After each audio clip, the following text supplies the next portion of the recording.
meantime, we're going to go straight into the panel on net zero, where we're going to hear from experts on the JB team who are going to be discussing about how we actually can challenge that idea of net zero whilst pushing for meaningful decarbonisation targets, not allowing the important messages to get lost in the process of pushing back against perhaps the less significant ones. So I will hand straight over to the chair, Feimatta Conteh, who will come out, I guess now. Found her. Speak of the devil and he shall appear.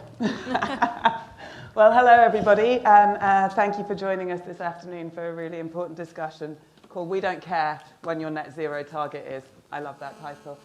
Joining me on the stage are some wonderful people from the Duty Bicycle team, and I'll get them all to introduce themselves as we go on. But my name's Feimatta Conteh. I'm the Environmental Sustainability Manager of Factory International, which also hosts the Manchester International Festival.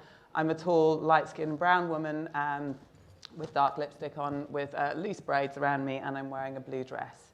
I think maybe as we're going on, maybe people could introduce themselves as they start their section. So I'd like to pass over first to Graciela Melitsko Thornton, hopefully I got your middle name right, who is going to open up our panel discussion today with a definition of net zero. Yeah, thank you very much, Feimatta. Yeah, lovely to see you all in person. We are just starting to come back in person, so it's really an experience. I'm Graciela Melitsko Thornton. My pronouns are she, her. I got glasses. I got some lovely African earrings made of papier mâché, and I'm not very tall. And I've been working in this field for 30 years, so that gives an idea of age, but we're not going to confess. So I got the first definition of net zero, really making sure that we are all on the same page. Basically, net zero is reducing carbon. We need to reduce carbon really fast. And it's also doing things differently, depending if you like more the quantitative, people focus on quantification, targets, how are we going to get there. The deadlines are reducing 50% of the emissions for 2030, 100% of emissions for 2050. And it's a relatively new concept in terms of science.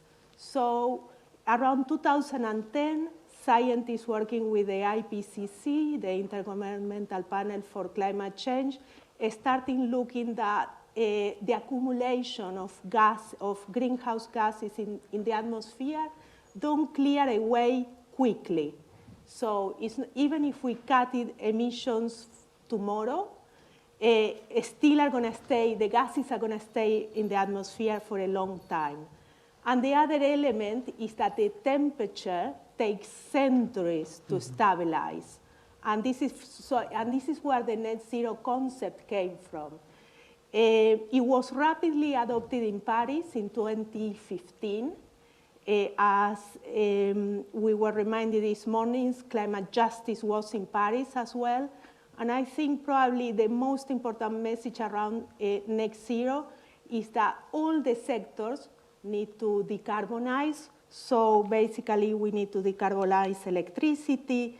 We need to invest in energy efficiency. We need to look really at transport, particularly in the UK.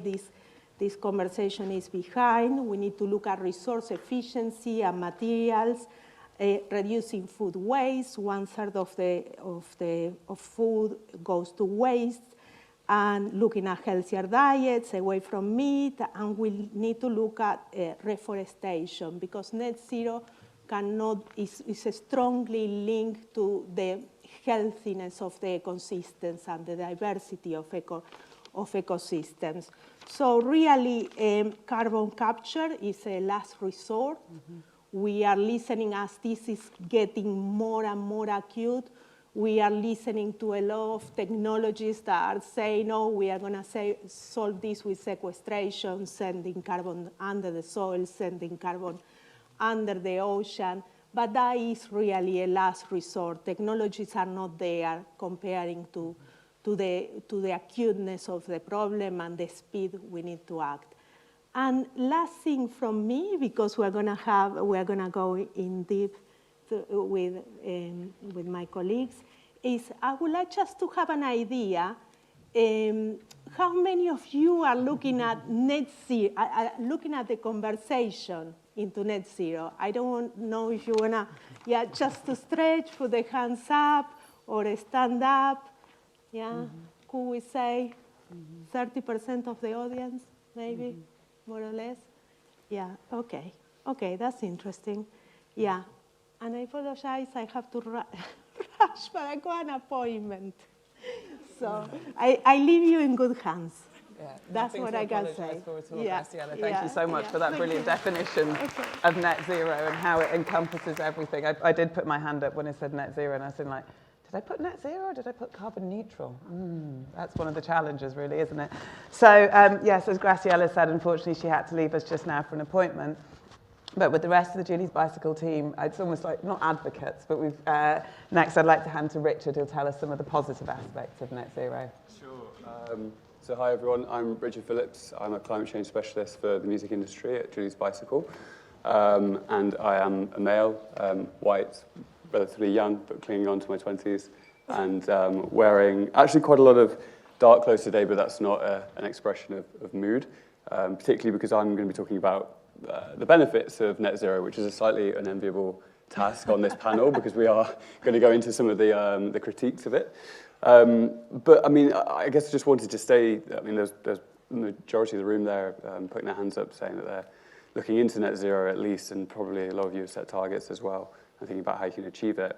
And you know, there are great benefits, obviously, to that. And net zero as a term and as the structures around it have actually been, in my opinion, very useful up to a certain extent. I think, first of all, it's given us all some form of direction, which is crucially important. We know what we need to do to keep global heating to within safe limits.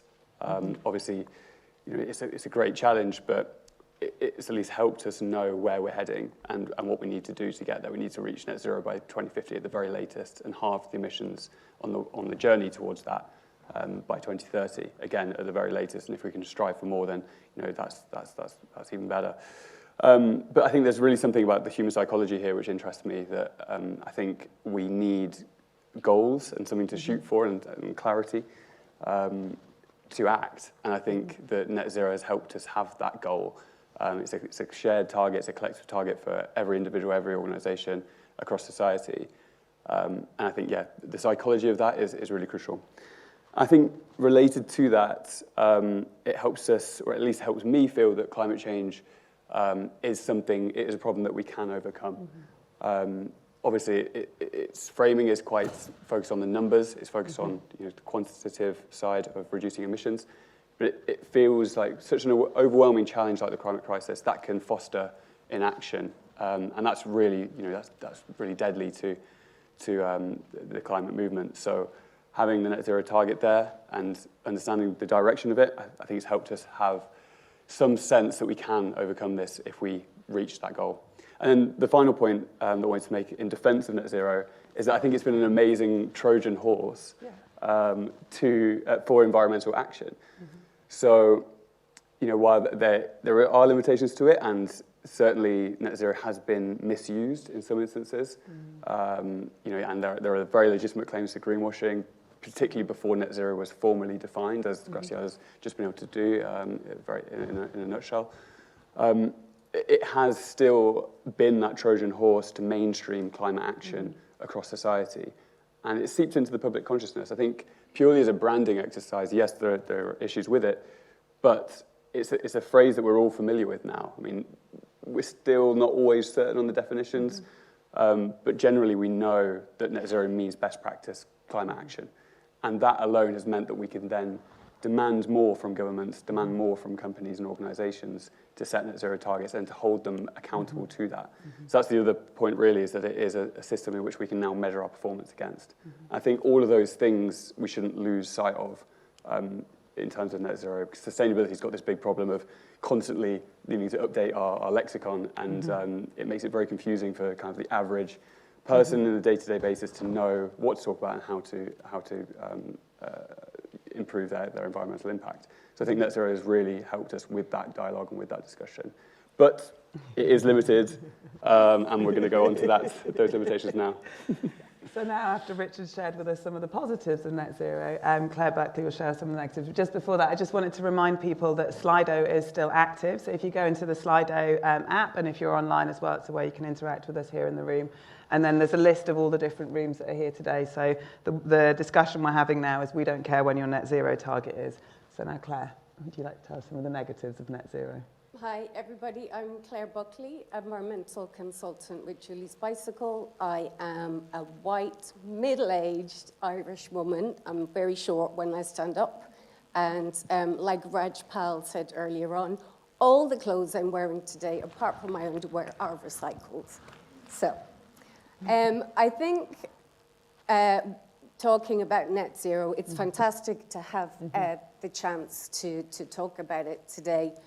There's kind of two ways of defining it, and you know what Graciela said, which is the science-based definition. Lots of people, lots of organizations come to us and they say, tell us what it means. How do we define it? What's scope 1, 2, and 3? And that is, you know, it is the scientific, it's the level of reductions we need to get to. It is that very specific, quantified concept and framework. But within the sector that we work with we see where it is most valuable is when you have the numbers and the footprints and the targets, but you absolutely also have all of the rest of it, that broad understanding. Net zero for us, what does it mean? It means moving from fossil fuels. It means sustainable travel. It means engaging. It means all these different things, some of which can be quantified and others which can't. And we see there are some great examples of that approach, which is a much more flexible approach. The numbers are important, but which is also an approach which works so much better for this wonderful sector that we work in. I think in its broadest sense, net zero can be a great framework because it focuses our minds on a few key things, as you said, Richard. It means, you know, we understand we need to reduce our emissions as much as possible, as soon as possible. And then we need to start thinking longer term and imagining a fossil-free fuel future and all of the benefits that it can bring. And it does also focus our minds on the fact that there are things we can do, but that we need to push for bigger change. So I've actually said too much about the good stuff about net zero, but I think the problem with net zero is when you take only a numbers-focused approach, when the focus is only on or mainly on the numbers and what you can put into a neat carbon metric. And I think those carbon metrics, in a way, they can be a little bit of a comfort blanket because they make us feel like they give us a reassurance. If we can put it into numbers and we can see those numbers going down, we're okay. So when it is in that like very strict, quantified, scientific format, it can be quite reductive. It can mean that you will miss out on things that you can't measure, that you can't put into that neat carbon metric, things like divestments, things like the amazing work artists and arts organizations do to engage people, to demonstrate, to mobilize and inspire change. And it can also be disheartening if you are measuring impacts that you have very little control over, and transport being the best example there. I think net zero can also tend to lead us to a focus on technological solutions. Everybody's like, what action can we take? What can we do to get those numbers down? There's not enough focus on people. And it's also a certain thinking that the approach that got us to this crisis, that we can use the same approach to get out of it, when actually in addressing net zero, we need to absolutely recognize the injustice and inequality that is at the heart of it, and that we need to do things differently. and that the response to net zero absolutely has to recognize and respond to that injustice. We cannot continue with extractivism, etc. I think the other, one of the other downsides of net zero is that nature tends to get sidelined. You know, all the decarbonisation in the world is not going to be much good to us if the ecosystems upon which we depend for life have been devastated. Patrick Vallance puts it very well. He says, no net zero without nature, which I think is a lovely way of thinking of it. And I think the final thing I would say on the negatives around net zero is that it tends to lead us to an approach which is focused on reducing the negative. And what we need is to look at this as increasing the positive, and all of the opportunities that that can bring, and the opportunity to make a better tomorrow. Thank you. And now Chiara is going to talk us through some of the pathways to net zero as we navigate this minefield. Thanks. Hi everyone, my name is Chiara. I'm music lead at Julie's Bicycle. I'm a white woman in my early 30s, today wearing something olive green that my mother would have called part of my Great Forest Death wardrobe, but to me personally, you know, I think it's also part of nature's colours. So I think when we start thinking about pathways to net zero, picking up on that phrase that Claire used in terms of, you know, reducing as much as possible, as fast as possible, actually that leads us to that question of what are genuinely unavoidable emissions. And the answer to that question for most people working today and most organizations, it's still kind of a value judgment being made within a current unsustainable system, including in the arts and culture sector. And to challenge some of those stories of what is genuinely unavoidable, we have to look up. We have to look at the big picture of, again, where net zero comes from that idea of we have to, on a global basis, stop putting more greenhouse gases in the atmosphere than natural processes basically take out. And that means seeing all of our work in the context of that big picture, looking up from the carbon footprint of just our institution and thinking about how we link into broader society, what our relationship is to the systems around us, natural, technological, social, to identify some of those pathways. And I think it does mean holding ourselves accountable to two things. One is, yes, in spaces where we own and operate things like buildings, where we run generators and cars, actually it does mean being real with ourselves in terms of the investment that's going to take to aim for real reductions and real zero where we are burning fossil fuels, and there is no moving away from that. And, you know, at JB, some of the projects we've been working on around that is working with Pilio, with the Arts Council, on the Spotlight programme for some of the biggest cultural buildings in England. But the second part is holding ourselves accountable to people and to our communities.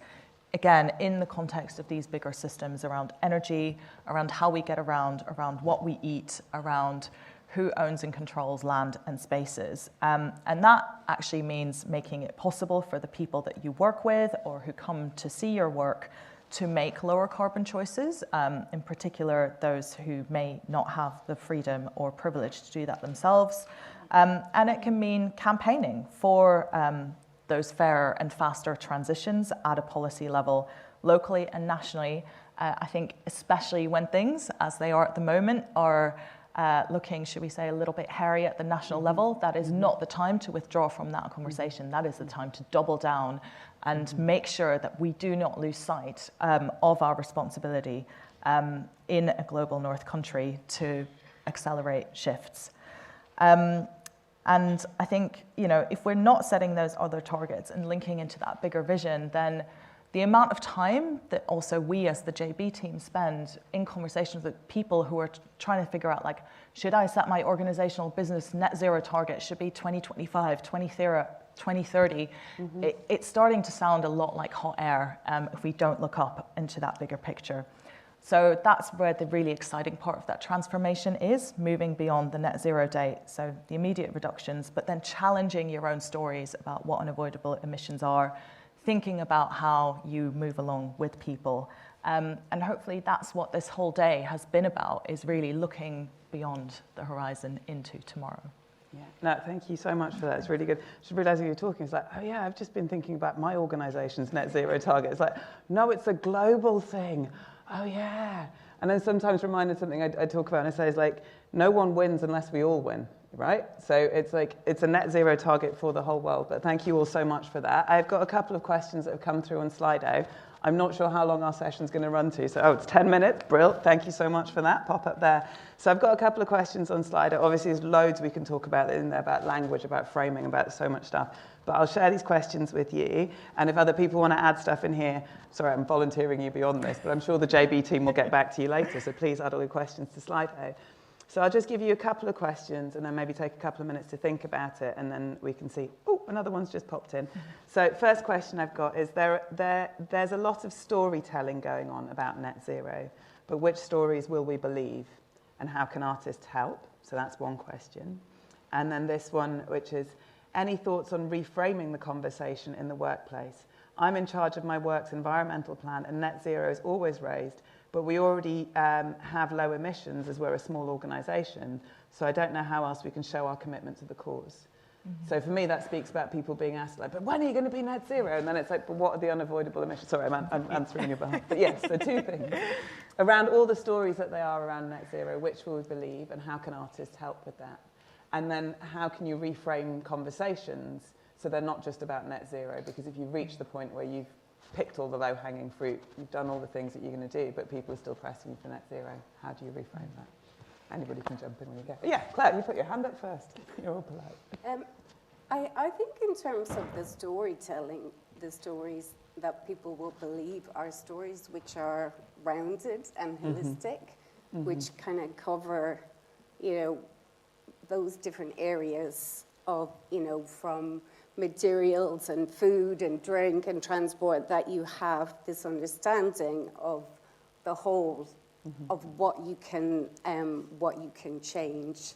So because you have organizations, for example, that will say, oh yes, we are going to go net zero, but then their service is completely unsustainable, so there's a complete mismatch. So I think there needs to be a credibility between the heart of what an organization does and the impacts that it has for the arts and culture, its engagement, its creativity and artistic work. So I think that's credible. And I think the other story, this sounds really cheesy, is that it's a journey. Net zero is a journey. Yes, we have those dates in our head, but it is a journey. And again, that's about being credible and saying we don't have all the answers, but we are deeply committed to this. And I think where artists and the arts can help, I mean, it's just in that way of communicating it and visualizing it. And, we've seen some wonderful examples from smaller organizations in particular who help to tell that story, but being able to do that in a visual way, I think is really, really helpful as well. Yeah, I like that idea of it being a journey. It speaks to what you were saying, of like it gives you like the thing that gives you your North Star that you're aiming at.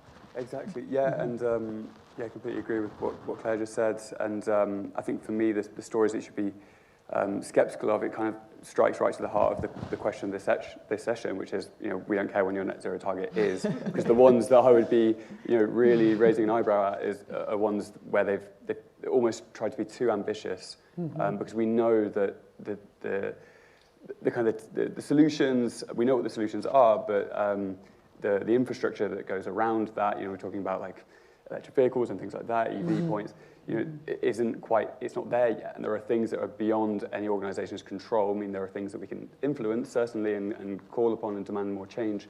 But, achieving net zero way ahead of 2030, which some organizations have tried to achieve, naming no names, it's difficult to do. It's very difficult to do. And you have this balance between wanting to be ambitious and wanting to lead and show leadership and demand that we can achieve net zero sooner than 2050. But then there's got to be the realism side of it as well. So, just another question I'm going to ask you, and I've got a countdown here. So, Chiara, if you've got any thoughts to share with that, and then I've got a question to end with. Yeah, I mean, I think in terms of storytelling, I'm going to probably slightly misquote her, which I apologise, but Danny Admis said something beautiful in the last session that we had upstairs, which was about, don't stop counting carbon and start thinking about relationships to energy, to food, to other things. So I think that's really important. I think in terms of the question about pushing back on those conversations on net zero, I think all of us on stage here, we've been in difficult conversations with organizations and businesses, and sometimes you cannot remove the net zero from the room and the conversation, and at some point you kind of give in and go, well, put in place the target, and as Richard said, it becomes a Trojan horse. For as people start engaging more with the issues, it's like, oh wow, I didn't really realize that is what it meant, and that's a great moment of finally unpacking that box. But I think that the one thing to keep coming back to is, without kind of either focusing on reductions or without focusing on the role that you can play to move everyone and everything around you closer to real zero in many cases, actually your net zero date, all it's really doing is committing you to buy offsets, and that no one wants that. So I really, really want us to think and push beyond that, and sometimes put that on the table as well as a question of going, okay then, in 2025, what does that really look like for you? That is what you're signing up to. Yeah, sorry, you just segued into the question that come in here, because the question actually frames it really nicely. It says the net part of net zero implies or necessitates offsetting. How can we do that within a climate justice framework? Yeah, and so I mean, I think this is one of the conversations that we're trying to balance within JB, and trying to think about particularly the level of action and transformation that is needed for the next few years. There's a lot of conversations about, a good quality offset in terms of carbon removals, either natural peatland or forests or new technologies. But actually, we have so much left to do on the reduction bit and on the justice bit that, one of the things we are trying to work with more people to do is commit to actually put a price or a voluntary tax on their emissions if they are measuring them, and invest that instead in a climate justice cause. Again, you might not get a shiny offset certificate that lets you say, hey, I'm carbon neutral, or hey, this is my contribution to net zero, but it is a contribution to transformation. Great. We've got 5 minutes left, and there's loads of questions coming through. Great, we'll do it. Yes. If we jump into hopefully something that's a quick question, just to see what's there, is, as meat production has a hefty negative environmental impact, should arts venues, cafes, and restaurants be 100% plant-based? Yes. Quick answers, please. What does that look like, though? Do you know what I mean? Like, who might feel excluded from that or whatever? I don't know. I'm just thinking where you come in with the intersections of things, of like, it's simple to say, yes, it should, because it counts in terms of net zero. But actually, if you think about intersectionality, I mean, I don't know. Sorry. I'll just throw out one example, which is Shambhala Festival, which has gone fully plant-based. And the co-founder of that, Chris Johnson, who is also a sustainability consultant, his line with it really is that if he gets any complaints that it's plant-based, it's, well, don't come to the festival. You don't buy a ticket. And I think that kind of ruthlessness, I think, is actually quite inspiring in a way with this conversation. Very clear. I think yes, we do have to bring people on the journey and try to be inclusive as well. And what will work for Shambhala will not work for maybe a big, massive, commercial events, for example. I think definitely, there has to be a commitment to including more plant-based foods in the offering, and then working to engage with people to develop understanding.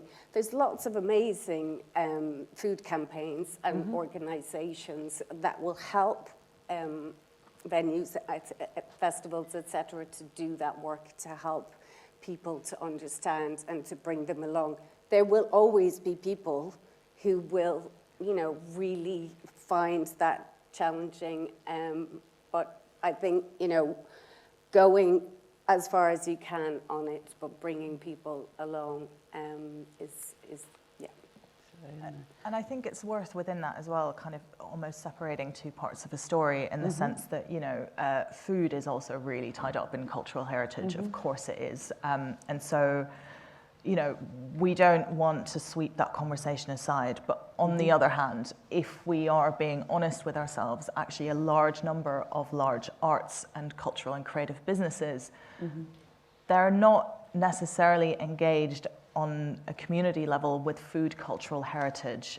So actually, I want to separate those two things. And, you know, I think there's no issue in terms of celebrating, say, the O2 taking beef burgers off its menu, which it has done. Like, that is not going to affect either a pastoralist somewhere. It's not going to impact, again, you know, community level celebrations of cultural heritage through cuisine. So I think, again, there are multiple stories that we should and can hold alongside each other. That's great. I think we are sort of out of time, but I just wanted to share, I'm really grateful for the JB team for coming along and having that discussion today, because it's actually blown my mind to go, net zero, it's not just about carbon. I'm just thinking back to Graciela's definition. It's everything that feeds into it. It's all the whole systems that we need to think about in the health of ecosystems. And if I could just kind of finish off the conversation with going, is it that we don't care when your net zero target is, but we hope that you've got something that you're aiming towards? Is that a way to say it? So we don't care when it is, but we hope you're aiming towards something, and we hope that you're being accountable on that journey. So thank you very much to Richard, Claire, Chiara and Graciela, who's not been here today. Brilliant. And yes, there's questions on the slide.